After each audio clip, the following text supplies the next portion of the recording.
of wrestling. There ain't no bigger, there ain't no badder. He is the man.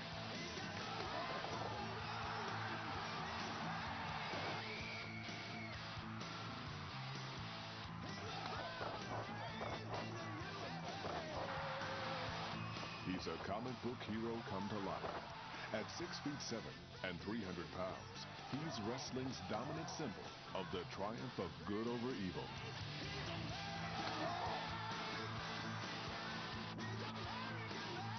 We're teaching a lesson.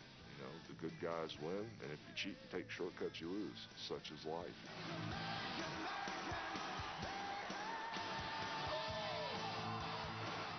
He turned wrestling into a celebrity showcase that's now a multi-billion-dollar industry. Hulk really kind of put wrestling on the map and made people watch it and come out of the closet to see it.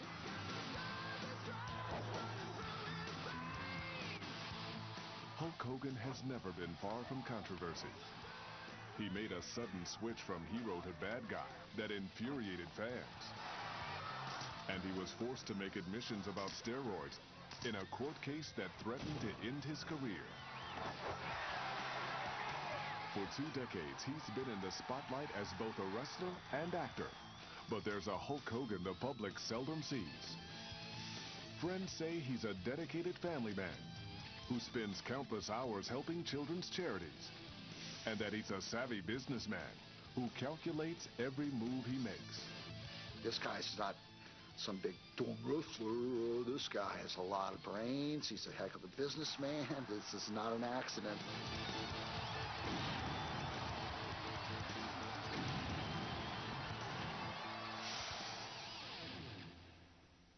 The little Hulkster was born Terry Jean Bollea in August 1953 in Augusta, Georgia.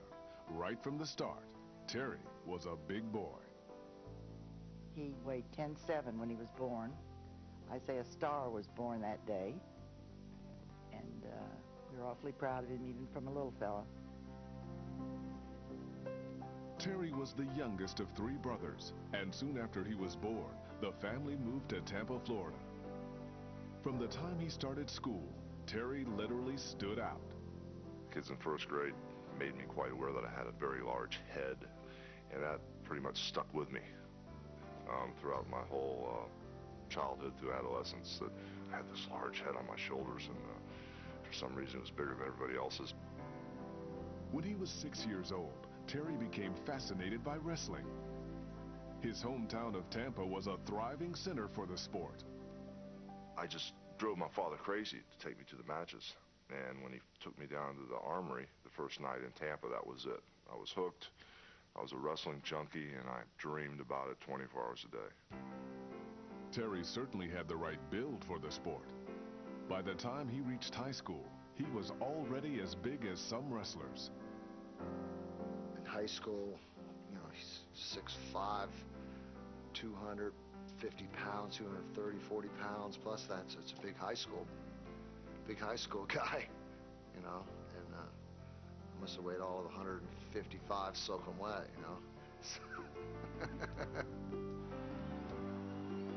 Terry learned wrestling moves by watching the pros, and he practiced them on other boys in the schoolyard every chance he had. But he went too far when he tested his skills on the high school gym coach during class. He made me get down in the referee's position on all 4s, and he went ahead and hooked me. And when he said go, I sat out real quick, chicken winged his arm, and I pinned him. He came up out of his mind, crazy, and I mean, I just remember running for my life around the lockers in the shower area, running from him to stay away from him.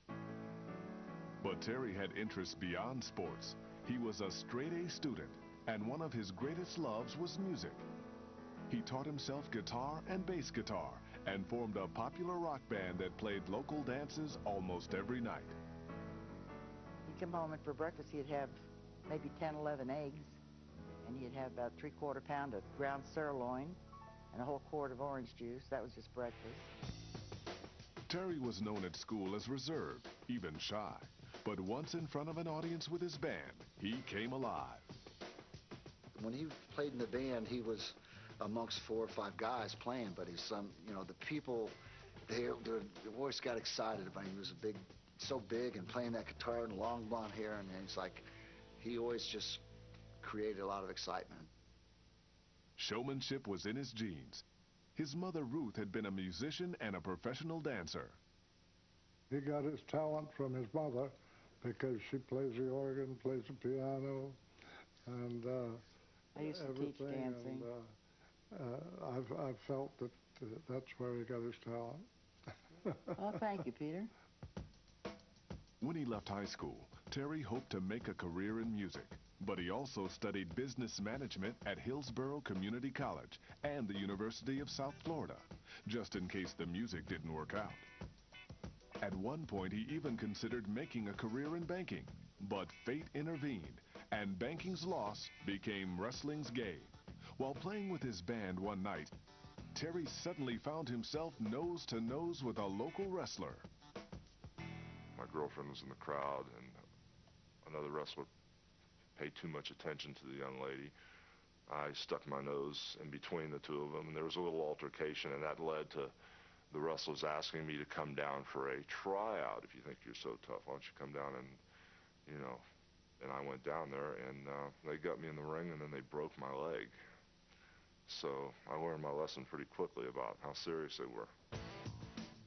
Terry learned the basic wrestling moves and also how to withstand pain. His teachers wanted to see if he had what it takes. He kept coming back day after day and told everyone he'd found his calling. Terry'd get himself all beat up, come home, throw up, and turn right around, go back the next day for more. So I say he was dedicated. Anything he did, he stuck to it. They pretty much tortured me for a couple years with exercise and getting in shape and stretching me, which means bending your arms and legs to the point of passing out and screaming, and the way they did in the old days. Eventually, Terry's coaches decided he was ready and booked him for his professional wrestling debut. Terry Bollea was about to take his first step on the road to becoming the Hulk. He began his professional wrestling career in 1978 at the age of 25. At 295 pounds from Tampa, Florida, Terry Boulder. Terry didn't start out with the name Hulk Hogan. Promoters gave him names like Terry Boulder, the Super Destroyer, and Sterling Golden. Push away by Boulder. He'd been training for 2 years for his first match, and he was so pumped up that when promoters asked him to go easy on his much smaller opponent, he didn't listen. Basically, he fluttered around the ring, and once I got my hands on him, it was game over. And he was screaming and squealing the whole time, "Take it easy, don't kill me, don't break me in half." And he's got his work cut out for him. Reversal, full slam by Boulder. Terry soon learned that there was more to pro wrestling than body slams and drop kicks. Image was just as important.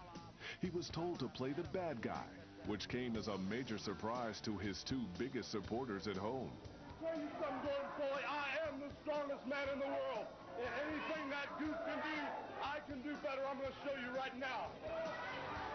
I was shocked, though, because Terry's always been such a quiet person. And the first time that I saw him on TV, when he was just popping off and going all about screaming and yelling, I couldn't believe what I was hearing. To learn this business, you need to be a bad guy, because in this business, when you're in the ring, the bad guy always leads the match. It's almost like a man leading a woman in a dance. The bad guy sets the tempo. He listens with his ears, with his heart. He gets the instinct for the crowd, what to do, what not to do, how to create emotion, bring him to the edge of the seats, really get him mad at you, and then have him cheering and screaming and crying for the hero. Terry discovered that being on the wrestling circuit was a constant grind. He spent relentless months on the road, wrestling almost every day for a weekly check of $125. His traveling companion and tag team partner was Ed Leslie. We started out living in the van, traveling, living, eating, sleep. You know, we lived between the van and the arenas and the gym. And that was like our home for a while. Takes it right back. In the 1970s, before the spread of cable television, wrestling did not have the national exposure it enjoys today. Dozens of local promoters each had their own regional circuits, and the wrestlers were far from being the multi-millionaire superstars they are now. For the young Terry Bollea, wrestling meant long hours, hard knocks, and small checks. But he was convinced it was all worth it. And someday I would catch on. I was watching what was going on. I was watching the show business aspect combined with the physicalities of this business, and I knew I could be better at it than anybody else. Terry based his optimism on fan reaction.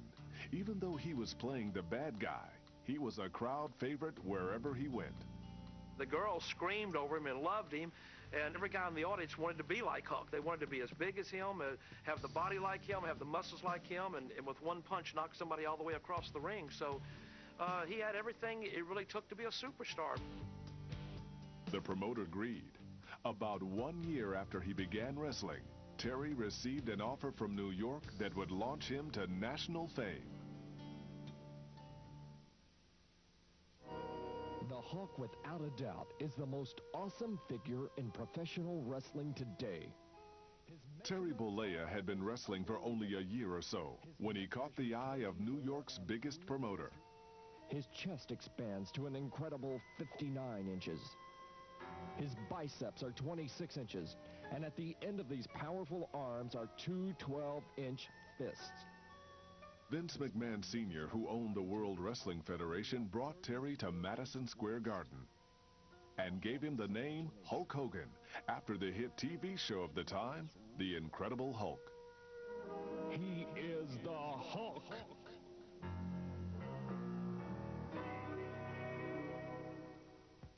By 1980, Hulk Hogan was a headline attraction for the WWF. That year, before 50,000 fans at New York Shea Stadium, Hulk was pitted against the reigning star of the ring, Andre the Giant, who stood more than 7 feet tall and weighed about 500 pounds. Hulk lost the match, but his appearance won him a much bigger prize.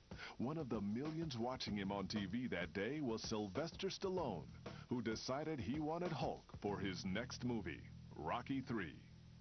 I was in the locker room, and I got a note from somebody, and it said, please call Sylvester Stallone about a large part in a Rocky movie. Yeah, right, okay. Somebody pour beer in my bag. Okay, what's the next joke, you know? Hulk ignored the invitation, but received the same one again a few weeks later. This time, he took it seriously and soon found himself rehearsing with Stallone in a Hollywood ring. Out of my face with the camera, he goes, all right, you're a piece of crap.